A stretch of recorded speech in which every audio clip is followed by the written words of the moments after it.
Eh, ano ba ginawa ko? Pagkagising sa umaga, pasalamat sa Diyos. Ano pa?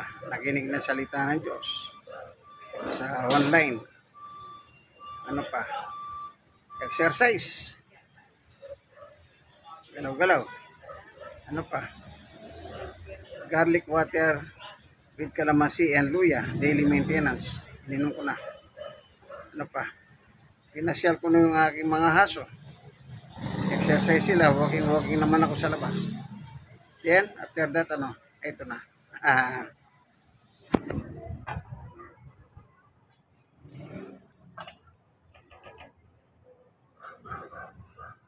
Pinagpakuluan yan. Tatabi ko. Atay ng baboy. Atay ng manok. Balon-balunan ng manok. Ito na. Mix. Dalawa ito. Dalawa. Kasi dalawa yung aso ko. So, tapos na yung paggawa ng pagkain nila. Tapos na.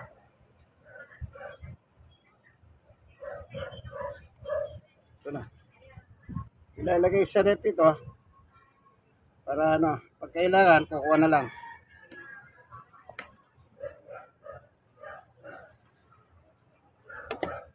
Ito yung taba. Tatapon ito, taba ito eh. Taba ng manok. Ito pinaglagahan, tatabi. Pwedeng iluto dito gulay.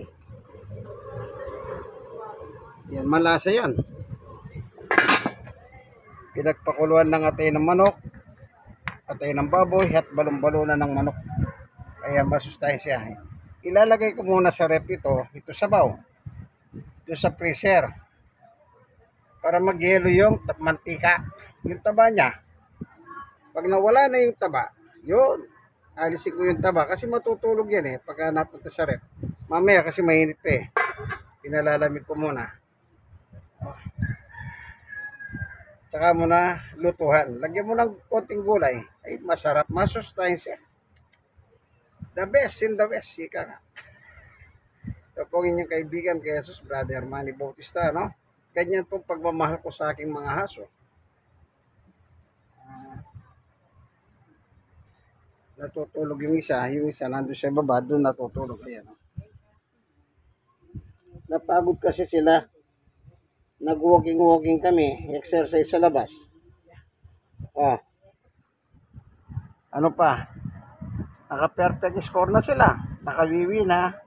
Nakatay pa. Perfect score. Kaya pagod sila, natutulog sila. Hindi naman mainit basta mamayang magising sila. Kahit anong oras sila magising, at least nakahanda yung pagkain nila. Yan ang pinag-uusapan dyan. Nakahanda yung pagkain nila. O sige, hanggang dito na lamang po ang ating munting video. Sana nagustuhan ninyo ang aking preparation. Isang payo ko lang. Ang aso po, depende. May magagandang aso, mayroong hindi. Yung sa akin, lahi sila na sitso. Pero hindi sila pango. Pag may aso ka, huwag mong pakainin ng tira-tira. Hindi maganda yon. Pinakakain mo, tira-tira ng pagkain. Kung kaya magkabaligtad, ikaw ang pakainin ng tira-tira ng alaga mong hayop. Papayag ka ba? Kaya nga man best friend ang tawag nila dyan Huwag natin silang pakainin tira-tira. Tandaan nyo. Kaya kita nyo po, bago luto yan, atay. Yan ang pinakakain ko sa kanila. Bakit? Kailangan Mahal ko yan Nagbibigay haliw.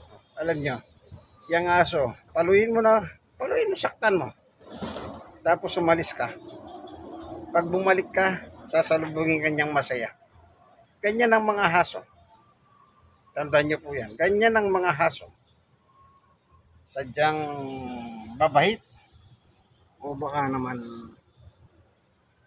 malupit ka. Wag natin pagmalupitan ng hayop. Hayop yan. Pero wag niyong ituring na hayop. Man best friend ngayon eh. Okay, nandito na lamang po. Payo lang yun ha, payo.